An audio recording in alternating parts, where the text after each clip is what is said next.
mee faaruun gadda koonirraa kaasitanii faarfatan suni jireenya keessan wajjin wal qabatamu maqaa dhalaan wal waamuu warri dalagaabanii kan koo annaa jedhama dhalaa dhabuu kootini gadda koonirraa kaasee waaqni koo seenaa koonaaf jijjiiree maqaa koo.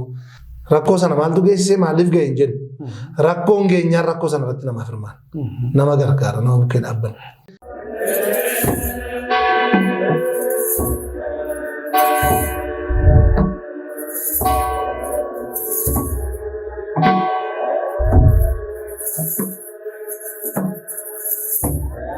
Faarfataan Daaqoon Dassaaleny faaruu gadda koonirraa kaasee kan jedhu tokko faarfattaniittu. Mee faaruun gadda koonirraa kaasitanii faarfatan suni jireenya keessan wajjin wal qabatamu ka'umsi isaa maalinni kan jedhu sammuu keessa deddeebisaan ture. Mee waa'een faarichi isaa maalidha? Faaruu sana keessaa ceessu tokko tonu jettaniiti natti tola. Mee faaricha nu jedhaati kaayyoon faaruu kanaa immoo maalinni jireenya keessan wajjin gadda koonirraa kaasee kan jedhu waan wal qabatu jira kan jedhu simmoo namoonni kaasanii yaadanis jiru. Mee kana maal jettu? Asmarraa jireenya koo wajjin waan wal qabatu addaan qabu. Kan akkasitti naa baruu qabu. Ceesisa tokkorraati bu'uurri faarfannaa sanaa ceesisa tokkorra jira. Namni yoo caqaseera ta'e. Maqaa dhalaan wal waamuu warri dalagaabanii kan koo annaa jedhama dhalaa dhabuu kootini. Gadi jedheetuun deemuu namaati gadi taa'e gooftaan koolnaa qabee tarree nama naa kaa'e gooftaan koolnaa qabee tarree nama naa kaa'e gadda koonirraa kaasee waaqni koo seenaa koonaaf jijjiiree maqaa koo. Kadhaa koo dhaga'eera nan jajadha waaqa koo. Kadhaa koo dhaga'eera nan faarfadha waaqa koo.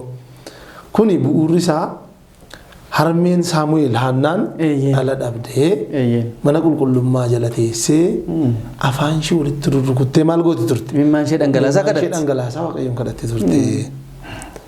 Ganamaan machooftee maal taatee jedheetu lubichi waaqayyo Eeliin ishee gaafate lakki nammachaa miti waaqayyo nan kadhadha jette maalittiin jedhe Eeliin waaqayyo kee si haa dhaga'u maal siif godhu si haa dhaga'u isatitti matte gadda garaa keetii siif haa hiikuu jedheetu Haannaa kadhannaa ishee isaarra geef eebbiseef eegasii Haannaan mucaa Saamu'eeliin fakkaattu raajii waaqayyoo Saamu'eeliin deesse. Saamu'eel jechuunis waaqayyo na dhaga'e jechuudha. Waaqayyo na dhaga'e jechuudha. Akkuma inni si haa dhaga'u. Akkuma inni si haa dhaga'u jedhee Saamu'eel jechuunis waaqayyo na dhaga'e jechuudha. Mucaa argatteetu gaddi koo maal ta'e narraa ka'e. Kadhaa koo naa dhaga'e waaqayyoo. Jettee Haannaan waaqayyoon yeroo galateeffattu fakkeenya isaati jechuudha. Maqaa dhalaan wal waamu warri dhala qabanii Hankoo Haannaa jedhama dhala dhabde jechuudha. Maqaa dhala isheetiin waamu dura dhabde. Amma haadha baluu abbaa baluu jedhee namni ol waamaa miti. Isa dhabde Haannaan. Hin gaddite garaan ishee. Dhumarratti maal jette? Maaliin fudhadhee ba'an mana waaqa kootti? Maaliin fudhadhee ba'u aarsaadhaaf fuula isaatti?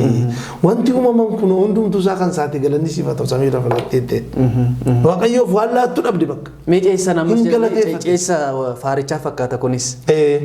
Maaliin fudhadhee ba'an mana waaqa kootti? Maaliin fudhadhee ba'u aarsaadhaaf fuula isaatti? Wanti uumaman kunoo hundumtuu isaa kan isaatti galanni waaqayyoo fi samiidhaaf lafarratti galanni waaqayyoo fi samiidhaaf lafarratti. Kanaaf galata dhiyeessuudha miti dee faarfannaa dhugaadha. Galata Haannaan dhiyeessitu bakka buute sababni isaa faarfachuu jechuun bakka bu'u jechuudha. Ollaa kee isa jiru rakkina akkasii isa qabu akka ittiin waaqayyoon kadhatuuf gadda koonarraa kaasii jedhee akka ittiin boo'uuf yoommoo gaddi isaarraa ka'e immoo akka ittiin galateeffatuuf indiyaama sagganibbat akka Haannaa galata Haannaa akka dhiyeessuuf rakkoo aannaa warri qaban waaqayyo immoo rakkoo isaanii warri fulu warri immoo rakkoo aannaa qaban ittiin waaqayyoon akka galatee kadhataniif kan qophaa'edha jechuudha faarfannichi malee jireenya dhuunfaa koo wajjin hariiroo hin qabu.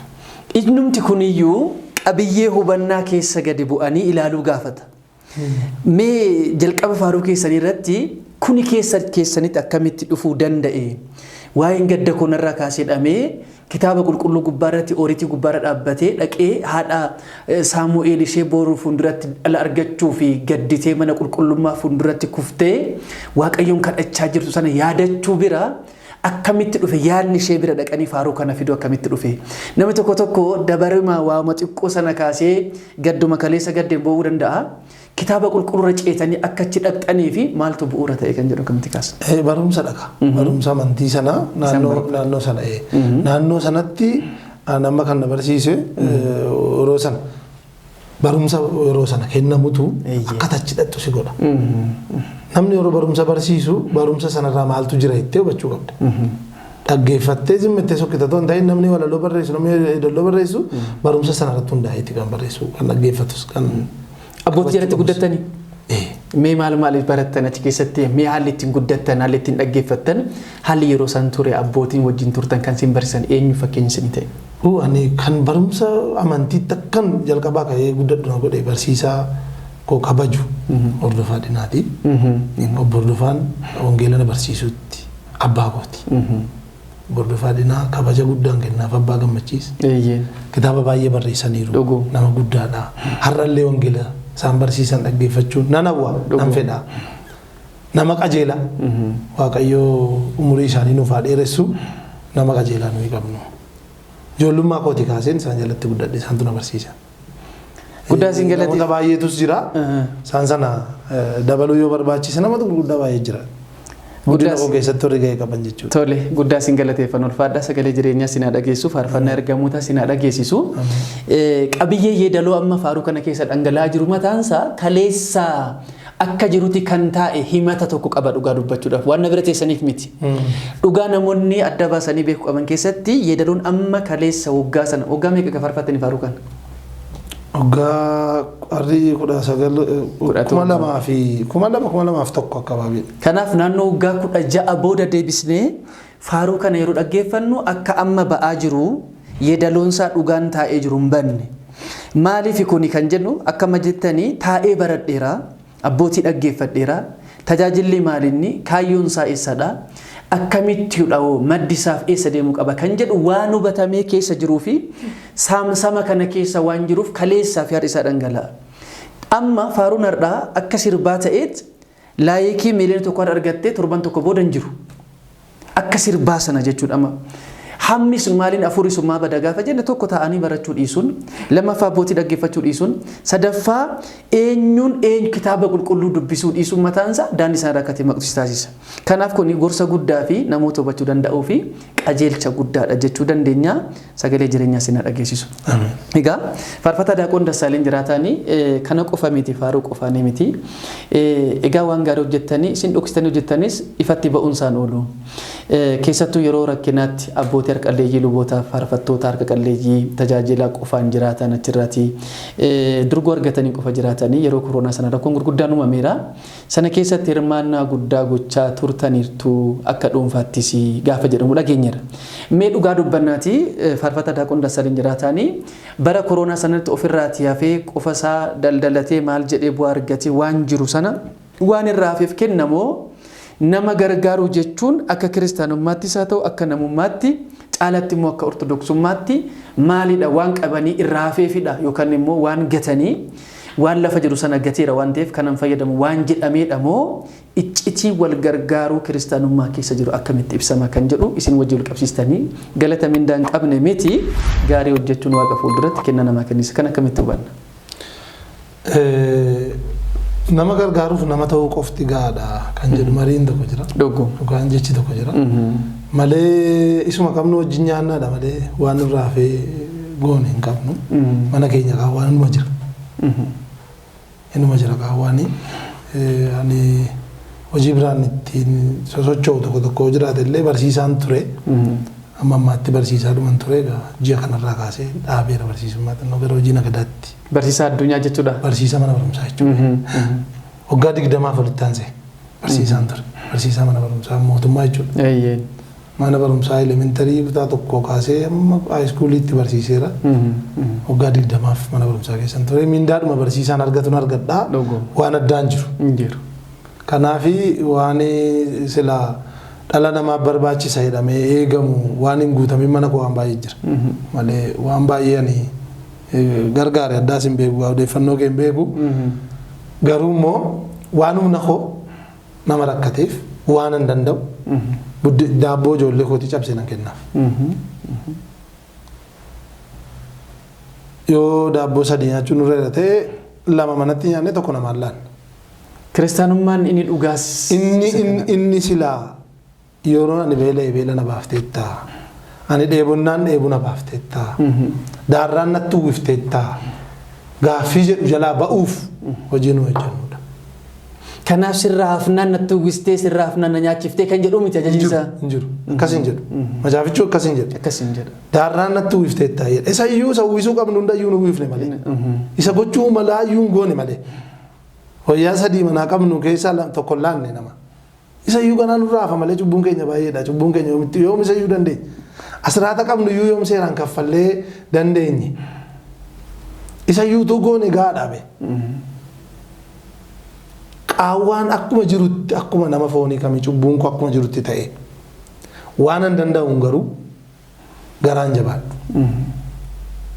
Kuni kennaa kooti gaa. Waan hin gochuu danda'uun qabu. Waan hin danda'uun garaan jabaadhu. Ituun ani birrii 100,000 qabu ati yoo misaan nyaanne tokkotti danda'e nyaanna deeman sii bitee sokka birrii 1,000 ishee dhuma malee danda'ee bukkeen darbu. Kiristaanummaan isa kanadha. Saba rakkate bukkeen dhaabattu yoo ta'e isatti jirta jedhamta. Kaayyoon kee maali?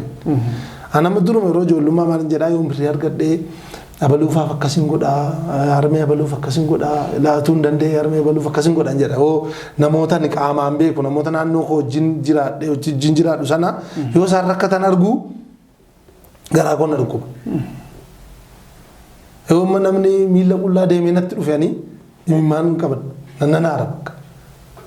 Ani caammaa 2-3 manaa qabaadhee attamitti abaluu miila qullaa deema waan jedhu sammuu koo keenatti dhufa. Yoon ofii dadhabee kottumee deensi waamee kottumee birrii 50 fidime birrii 100 fidime dheeollotti dabalee nageen waanuma caammaa laastikii illee ataatu bitee haachiisa. Maaliif sammuu kee keessatti inni gadi bu'e carraasaa itti fide malee akkuma kee ta'uu danda'a ture. Maatiin irraa dhalatee rakkinni itti dhufee haalli barnoota isaa haalli maatii isaa rakkoo sanatti finnaan malee innis warra silaalee jirtaanii amma beekamoodha jedhamanii warra jireenya ofirraa afaa jiraatanii warra makiinaa ofirraa afaa oofan kana ta'uuf carraa qaba ture. Jireenya addunyaa immoo bu'aa baay'eedha. Bu'aa baay'ee waan inni ta'eef jira. Kun waaqayyootu godhe. Hojii isaa keessa hin galu. Garuu immoo bu'aa baay'ee sana keessa amma dandeessi nama rakkate gargaaruun bukkee dhaabachuun hojii kiristaanummaa keessatti hojii bu'aa qabudha. Sababni isaa wangeela maaliin hiiknare? Wangeelli ani beelofnaan beelona baaftee ta'u yoo dheesi gaafate itti nama tokko ni eeffattu yoo ta'e gaafa sana maal deebisuufi. Abaaramtoota warra dhaban keessa galtaa jechuudha. Garuu immoo guyyaa tokko abaluun beela baastee yoo ta'e innumtiyyuu eeyyee dheetu ragaa ta'ee sii ba'a waaqa biratti. Waaqayyo beeka jechuudha garaa keessa humna keessa beeka. Kanaafuu waan akka kanaa hojjechuun dhala namaarraa barbaachisaa waan ta'eef qofa malee narraa eegama waan ta'eef qofa malee waan hafee waan guddaa godhe simmoo hin qabu namarraa waan adda ta'e muuxannoomti cimaa waan narraa argamu miti. Garuu immoo eega jedhettanii namoonni hamma dandeenyu waan humna keenyaa goonu hin jira ijoollee walitti qabamanis hin jiru waan humna keenyaa goona namni rakkate hamma dandeenyu waan humna keenya waan iji keenya arge guddaa bukkeen dabaru guddaa taanaan nu bukkeen dabaru hin iyyaalla bakka yoo dadhabne namatti kadhan. Amma muuxannoo guddaan isa kanadha faarfataa Diyaaqoon Dassaaleny. Muuxannoo guddaan hundumaa caalu isa kanadha. Nama rakkatee yaada qalbii keetii yaaddee dabarta taananii yaada kee sana keessatti nama humna qabu waaqayyo yaada kee atama yaadaan dabarteetta sirna qiddaasee keenya keessatti warra kennaa qabatanii dhufanii kennaa isaanii yaa waaqayyoo fudhadhu eebbisii mana isaaniidhaa fi eebba laadhuuf jedheetiin lubni eebbiseet warra kennuudhaaf too yaada qabanii waan kennan dhaban yaada isaaniirraa fudhadhuutii jedhu miti. Yaada isaanii fudhadhuuf jedha waaqayyoo waan ati kennite qofa otoo hin ta'in waan ati yaaddee kennuudha yaadde sana yaada keessa waaqa fudhatuudha. Yaada isaanii fudhadhuuti akka kennaatti lakkaa'ee fi mana isaanii eebbisi. Boru kennuuf otoo fedhii qabanii dhabaniidha yaadan otoo hin kenne anis jedhanii kan yaadan jirani. Daandiitti argitanii otoo hin darbin yaaddanii kan otoo hin godhetti kadhatanii jechuun muuxannoon kana caala hin jiru. Muuxannoon waan guddaa kennuu miti. Dhugaa sana keessattis mul'achuun isa kana raawwatanii darbuutu wali amma hiyyeessaa fi dureessa waaqayyo maaliif uumee jedheeti gaafate hayyoon tokko maal jedha akka itti fayyituu fedheeti jedhe. Akka itti fayyituuf jedheeti fayyina kee keessatti maaliif isa gaafa gargaarte anaan gargaarte kitaaba fakkeenya boqonnaa 19 lakkoofsa 17 gubbaarratti namni hiyyeessa gargaaru nama waaqayyoof liqii liqeessu jedhe. Waaqayyoof namni liqeessuu danda'a garuu hamma kennaansa argiteetta waaqayyoof namni liqaa liqeesse yoom dhabaa waaqayyoof liqaa liqeesteera.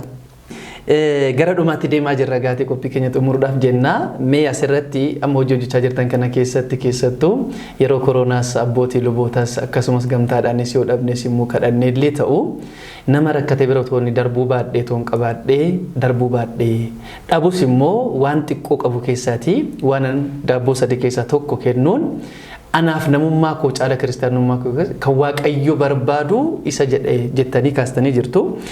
Kanaatiin wal qabatee hojii kana guddistanii dhaabbata hirkoo lammii jedhus akka qabdanii eeruun tokko jira. Dhaabbata hirkoo lammii maqaan isaayyuu dinqiidha.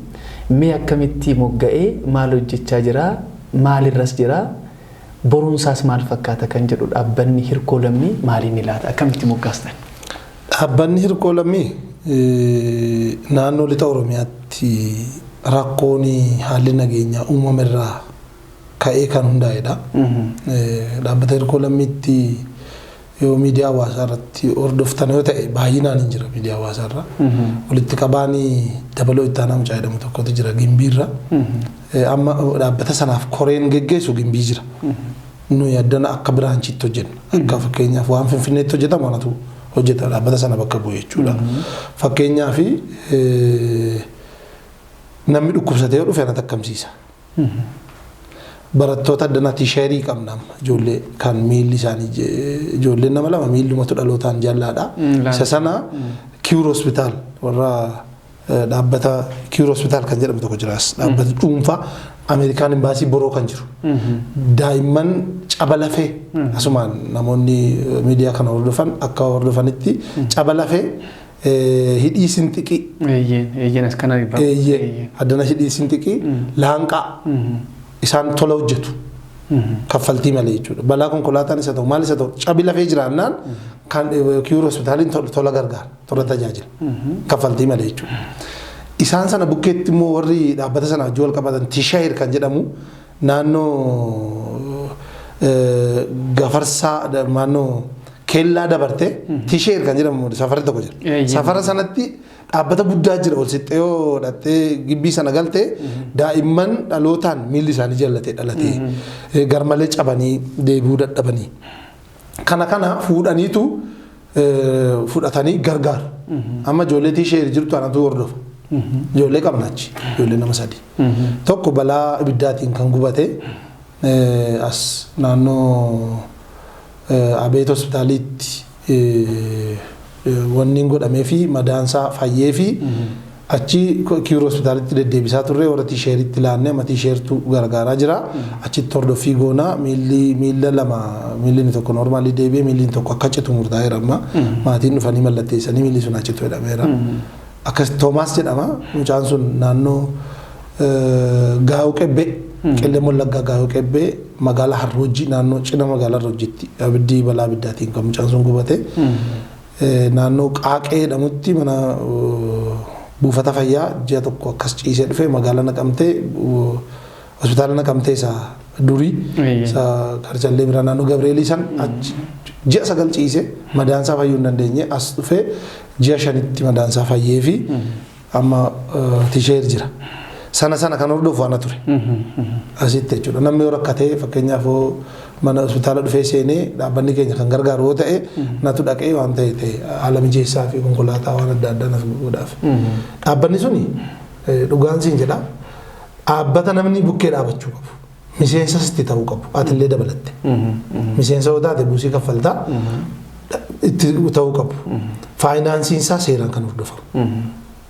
Dhaabbanni mootummaa kan odiit godhu yeroo ji'a sadiin odiit kan ta'u. Hannarratti tokkoyyuu komii kan hin qabne. Nama manni jalaa gubate haala amma jiru rakkoon yoo irra ga'e rakkoo isaa ilaalla malee nu eenyu geessisee murtii isaa keessa nu ilaallatu. Rakkoo sana maaltu geessisee maaliif ga'e hin jennu. Rakkoon geenyaan rakkoo sana irratti namaaf hirmaan. Nama gargaara nama bukkee dhaabbanni. Magaalaa Qilxukaarratti mana ijaarreera. Mandiitti mana ijaarreera. Gullisootti mana ijaarreera dhaabbanni keenya. Dambidoollootti mana ijaarreera. Ashiitti mana ijaarreera. Daa'imman abbaa faata irraa du'an rakkoo nageenyaatti nama abbaa faata irraa du'an mana irratti ijaarreera. Namoota rakkoo nageenyaatti manni jalaa gubate magaalaatti baafnee manatti ijaarreera. Ijoollee yeroo rakkoo Gumuzii fi Oromiyaa gidduu ture naannoo Beenishangulii wajjin ture rakkoo sanaatiin abbaa faati jalaa du'an magaalaa Mandiitti galanii rakkoo nageenyaan immoo boombiin rukutee isaan miidhee akkabamanii ijoollee sanaaf manni ijaaramee mana isaaniitti galaniiru. Dhaabbanni kun kana hojjeta. Beegii yeroo busaan miidhee beegii qindaa'uma nasiin dhaqee midhaan qopheessinee zayitii qopheessinee uummata sana bukkee geenyee magaalaa Qondaala aanaa Qondaalaa magaalaa Liqixii jedhamutti dhannee baasnee uummata sana harka qalleeyyii firree galle. Qoricha busaa bookee busaa fuunee waajjira buufata fayyaa magaalaa Qondaalaa aanaa Qondaalaatti laanne mana sibuutti namoota rakkoo busaatii fi haala nageenyaatiin miidhaman harka qalleeyyiif midhaan hirreera. Qilxukaarraatti gooneera midhaan anatu bitee ergee hirameera. Kanaaf rakkoo ijoollee barattoota dabtara barattoota qabna kan dabtara laannu fi yuunivarsiitiitti barattoota qabna kan barsiifnu kan harka qalleeyyii jechuudha. Kanaafuu dhaabbanni sun dhaabbata guddaadha. Badala yaasiin kan galateeffatiin darbuu barbaadu uummata naannoo uummata Oromoo magaalaa Meelboorn jiraatan Awustiraaliyaa Meelboorn jiraatan baay'ee galateeffachuun barbaada. Qilxukaarraatti akka gargaaruuf isaanii kan birrii nu erginu deeggaree beegiitti qoricha akka binnu midhaan sana dhannee akka hirru kan nu godhe isaanii. Kanaaf itoo galateeffatiin darbuun barbaadu warra Meelboorniin jiraatan waaqayyoo kan gootan gatii lubbuu isiniif haa godhu. Dadhabbii keessan waaqayyo isin haa fudhatu hin jedha. Namoota garaagaraa iddoo garaagaraa jiran barattoota fakkeenyaaf amma namoota qaroo dhabeeyyii ta'an mana barumsaa isaanii baadiyyaa keessatti namni galchu hin jirus aanaanar baakkootti gara ijoollee afurii qabna kan baratan dhaabbata sanaan jechuudha. Dhaabbata hirkoo lammeettanii yoo sarchi gootan FB irra jira telegiraamii qabna. Yoo bilbilaanis naquunnamtan dhaabbata hirkoo lammii waliin wal isin agarsiisa. Dadhabaa rakkataa haala nageenyaa sanaan uumame rakkoo uumame rakkoo keessatti dhaabbate. Uummata isaa dhaabbata gargaaruu qofa amantaan addan qoodu miseensa ta'uufis amantaan addan qoodamu musliima ta'uu danda'a protestaantii ta'uu danda'a ortodoksii ta'uu danda'a whatever waaqeffataa ta'uu danda'a amantaan addan qoodu dhaabbatichi dhaabbata guddaa ta'eera jechuudha instituutiishiniidha waan ta'eef namoonni kamuu keessatti hirmaatu boordiin dhaabbata sanaa namoota amantaa garaagaraati. Kanaafuu geggeessitoonni dhaabbata sanaa namoota amantaa garaagaraa amantaa sanatti harkisuu hin danda'amu dhaabbata san jechuudha. Sababni isaa nama rakkate gargaaruu qofa irratti xiyyeeffata. Amma rakkoo lixa jiru sana jenne malee naannoo ol dhufee naannoo Horroo Guduruu Wallaggaatti rakkoo yeroo nageenyaa naannoo Amaaraa wajjin mudate illee uummata sana dhufee bukkee dhaabatee gargaaree dhaabbanni keenya. Booranatti yeroo gogiinsi mudate Boorana dhaqee gargaaree dhaabbate keenya. Dhaabbanni sun dhaabbata baay'ee amantaa qabu anillee amantaa irraa qabu. Gargaaruuf warra keessa jiran jechuudha warra ittiin hojjetan jechuudha. Yaadichi akkamitti ka'uu danda'e eenyudha kan kaasu jennee gaafanne eebaluudha jennee kaasuu dandeenya. Eebaluutu yaada kana irshoosaa yookaan immoo raacitiisaa kan fidee dhufe eebaluudha kan jedhu yaadattu akkamitti ka'e? Dhugaan jiru dabaloo kan jedhamu tokko jira mucaan dabaloo itti aanaa mucaan jedhamu jira. Mucaan kun naannoo Gimbiitti buufata hospitaala Gimbii hojjeta. Ogeessa fayyaa ture hospitaala Gimbiitti amma leekcharii yuunivarsiitii Dambidoollooti. Fayyaadhuma barsiisa. Mucaan sun nama maraatee akka wayiitti galtee teessu wayii tokko dhaqee arga Gimbiitti. Mucaa gara laafeessa nama gaarii namaaf gara laafu mucaan sun. Dhaqee argee maaliif teessee jedhee riisarchii irratti hojjete. Lafa qabdi jaartiin suni. Abbaan manaarraa du'ee mucaa ishee nama kan biraatti fudhatee guddisaa jira baadiyyaatti geesse. Kanaaf jaartii sana irratti hojii hojjetameen namoota walitti buusisee lafa qabdi waan ta'eef lafa ishee irraa caakkaa ciree baasee lafa ishee irratti mana ijaaree fi mana isheen kireeffattee itti jiraattu ijaaree fi kan isheen keessa jiraattu ijaaramee fi mucaan ishee barbaadamtee argamtee harmee ishee bukkeejjii wal argite maraatummaa keessaa baatee jaartiin fayyummaatti jireenya gaariitti baatee walitti dhufeenya naannoo sana jirurraa nuti immoo yeroo tokko yeroo koronaa san aanaa Qilxuqaaraa irratti hojii hojjennee ture. Dhalattoota aanaa Qilxuqaaraa magaalaa Finfinneef naannoo ishee jiraataniif biyya alaa jiraatan irraa birree walitti qabuudhaan boqqolloo nyaataa binnee saayitii 3 qopheessinee achitti hirree ture. Isarratti hundoofnee mucaan dhaloota naannoo keenya waan ta'eef wal agarre. Wanti kun gara dhaabbataatti jijjiiramuu qaba waan jedhu nus ilaannee fi mucaanis ittan jira jedhee yaada kennameef sanarratti hundaa'ee dhaabbatatti jijjiiramee instituushinii ta'ee sadarkaa Oromiyaatti waraqaa fudhatee hojiitti fufee jechuudha. Achirraatii dhufe. Guddaa si galateeffannaa sagalee jireenyaa sinna dhageessu amma dhaabbataa hirkoo lammii dhugumatti lammiidhaaf hirkoo ta'e taatanii hojiiwwan gurguddaa hojjechaa akka jirtan amma eeruma amma gabaabduu nu kaastan keessatti waan baay'ee akka hubannuu fi kun immoo bakka hundarratti argachuu dandeessan jettanii eeruu bakka miidiyaa kamiiras akka argamu nu kaasaa turtaniittu. Akkasuma ta'ee immoo dhaabbanni lammiidhaaf yookaan immoo hirkoo lammii akkuma jiru dhaabbanni lammiidhaaf kiyyoo ta'es immoo akka jiru immoo beekna. Isaan kana namni akkamitti adda baafatu yeroo baay'ee qarshii keenya dhangalaasne akkas taane jedhaniiti dhaabbata lammii hirkoo ta'e kana otootiin beekin kan qeeqan jiran maaliif warra kiyyoo ta'an kanaan waan fudhatamaniif jechuudha. Isaan kana adda baafatanii akka deemanii fi gorsi warroota waan qaban laatan waan qaban irraati gumaachan kana kan isaanii akka rafatti jalaatiin banne dhugaa kanaa fi bakka yaaddame akka ga'uu fi namoota kanaa fi gorsa maaliiraatu yeroo kennan akkamitti hubatan kan jedhu kan akkamitti. Dhaabbanni keenya yeroo hojjetu fakkeenyaaf hatamma birrii 5,000 nama tokkoof abaluuf jettee yoo ergite fakkeenyaaf Toomaas mucaan amma gaa'uqee beetti gubate isin jedhu kun maqaan isaa Toomaas. Toomaasiif birrii 5,000 naa kenne yoo jettee waan birriin 5,000 Toomaasiif godhe hunda isaa naga'eef Toomaasiidhaan viidiyoo fi oodiyoo isaa qopheessee si erga dhaabbanni keenya. Kanaaf ragaa qulqullaa'ee dhaabbatee sana jiruun. Ragaa qulqullaa'een si erga. Fakkeenyaaf warri Meelboorn birrii nu kennan siin jedhee miti. Beegii gaafa dhannu nagahee ittiin qoricha binne, nagahee ittiin daakuu binne, nagahee ittiin zayitii binne, nagahee konkolaataa kan kaffalle hunda koppii goonee fi viidiyoo isaa oodiyoo isaa yoom akka binne viidiyoodhaan onlaayinitti agarsiisaa. Eessaa akka binne, eessatti muka geessine, yoom akka laanne hunda isaa beeku warri Meelboorn. Kanaaf wal qabatanii jirtu akka abbaa fi ilmaatti jechuudha. Akkasii. Wanti hin arginetti zimmetti ilaachuu hin dandeessu. Kanaaf asumaan iyyuu gorsi keenya wanta hin arginetti wanta ragaan qabnetti gasii keessanis hin dhabinaa namoota yaaddame sanas osoo biran ga'iin sin jalaa nafinaa kan jedhu sana. Rakkoon akkasii inuma mudata fakkeenyaaf abaluuf kennee nama kan biraa erganii namni birrii nu jalaa balleessan nu bukkeellee argamee ture. Isa nuun seeraan gaafan. Mana murtiitti illee hin gaafannaa jechuudha. Waan akkasii hin jiraatu. Darbee immoo namoonni kana hojjetan namoota amantaati. Amantaa keenyas haa ta'u amantaa biraa namoota waaqayyoon sodaatan. Namni dhaabbata tokko dhaabee waan gaarii hojjechuu barbaade baay'isawee birrii barbaadnaan nagaadee ta'uu wayya. Yookaan daldala taatee achi baatee itti cittee birrii barbaadu. Malee maqaa namaan sobdee. Maqaa namaaf maqaa waaqayyootiin sobdee. Hojii hamaa keessa galtee hojii sana otoo nyaatin duutu. Isa kana jala mureen itti nama akkas godhan. Otoo nyaatin yoo nan nyaadha jedhan illee nyaatanii summii itti ta'e kan isaan ajjeesu. Namni waan facaasee hammata. Macaafni qulqulluun akkasuma jedha. Sodaa dogoggorina namni waan facaasee hammata. Waan facaasee hammata. Ani waan kana yeroo baay'ee akka namoota muraasa dubbisee argee waan hubadhe dhugaa baay'een qaba. Dhuguma. Namni akka waan facaasee hammatu. Kanaafuu namni fuudhee hatee waan hamaa yoo hojjete gatii isaa argata Waaqayyo bira. Dhuguma. Maaltu nu rakkise inni hijaaba of inni hojjetu inni isa argu Waaqayyo jira.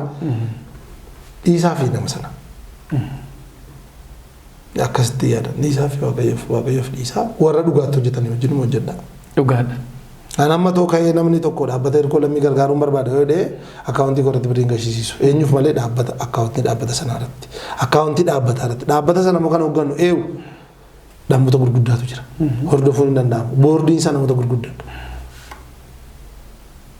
Kanaaf ilaalanii itti deemuu qabu jedhee nama naa. Guddaa isin galateeffannaa sagalee jireenyaa sinaa dhageessu. Kanaafuu namni waanuma facaasee hammataan dhugumadha. Warroonni hangammaatti hamaa facaasaa jiraatanii hin hammatin turtan akka naammanneeffamus dhaabuu ni danda'ama. Qalbii jiraachuu ni danda'ama. Kanaaf qalbii jireenya keessatti egaa namoonni laattanis eenyuuf hin laadhaa akkamittan laadhaa maal inni dhugaan isaa sun amma namni tokko ani kenneera rakkoon qabu jedha. Suni sirrii miti. Ati kennitee bakka sanan ga'u otoo beektu kennita taanaanii nama sanas gara hamaatti oofaatii jirta. Mitiire isaan dhugaa wajjin hojjette garuu nama sanaafis ofii keefis hin oolta. Kaayyoon isaa immoo nama oolchuudha waan ta'eef dhugaa kanatti hundeeffatanii hojjechuun bu'aa gaarii qabaa. Dhaabbata hirkoo lammii kanas dhugummaa isaa sakattaatanii isaa wajjin dhaabbadhaan affeerraa yookaan asumaan ergaa keenya miidiyaa Sootiriyaati. Egaa dhugumatti keessummaa keenya kabajaa Daaqoon Faarfataa Dassaaleen Jiraataa dhugumatti sagalee jireenyaa sagalee barabaraa san dabarree Waaqayyo siyaa dhageessisu sinaa dhageessu jechuu jaallannaa. Dhandhama Dubree Maariyaamii arraba keessan irratti jaalala ishee dhaphee keessan irratti siniif mallatteessistu. Guddisnee isin galateeffannaa dhugumatti kana boodas dhuftanii akka nu tajaajiltan asumaan abdii guddaa qabna. Hojiin isin hojjettan hunduma Waaqa birattis nama biratti jaalatamtanii Waaqa biratti immoo kabajamtanii akka yaadatamtan Waaqayyo xumura keessan siniif miidhagsachuu jaalladha. Hordoftoota miidiyaa Sootiriyaa biyya keessaa biyya alaatti sadii qophii keenya qophii yeroo kiristaanotaa miidiyaa Sootiriyaatiin hordofaa kan jirtan egaati keessummaa keessan keenya baay'ee jaallattan Faarfataa Daaqoon Dassaaleen Jiraataa wajjin turtii ammataa isin irratti waan baay'ee akka hubattaniif akka hubattan muuxannoo gaarii akka qooddattan abdii guddaa qabna. Kanaaf egaa miidiyaan Sootiriyaa namoota akkasii dhugummaadhaan jiraatanii yeroo malees gaarii hojjetanii waan gaarii facaafatanii waan gaarii hammataa jiran kana wajjin dhaabbatanii dhaabbata hirkoo lammii immoo asumatti seerchi gootanii hubattanii isaa wajjin akka hojjettan namoota immoo harka qalleeyyii ta'anii dhugumatti qaamni isaanii miidhamaa ta'es immoo amma reefuu eeruu laataniini deeggarsi akkasii godhamaa jiru asumaan hubadhaatii koottaa gargaaramaa kan jedhan asirraati eeruu argannee jirra. Dhugumatti sagalee jireenyaa sana dhageessu isinis kan nu dhaggeeffattaniif waan baay'ee warra buufattaniif hunduma keenya sagalee jireenyaa nu dhageessisu. Qophiin keenya qophii yeroo kiristaanotaarraaf qopheeffanne kana fakkaata. Qophii yeroo kiristaanotaatiin kan biraatiin hanga walitti dhufnutti kenni abbaa jaalalli ilmaa tokkummaan hafuura qulqulluu araarsi qulqulleetti Dubree Maariyaam giifti keenya eebbitootaaf ergamoota hunduma keenya wajjin haa ta'u hanga qophii keenya qophii biraatiin walitti deebinutti miidiyaa Sootiriyaatiin nagaatti sinin jennaa. Waaqayyoon hunduma keenya wajjin haa ta'u.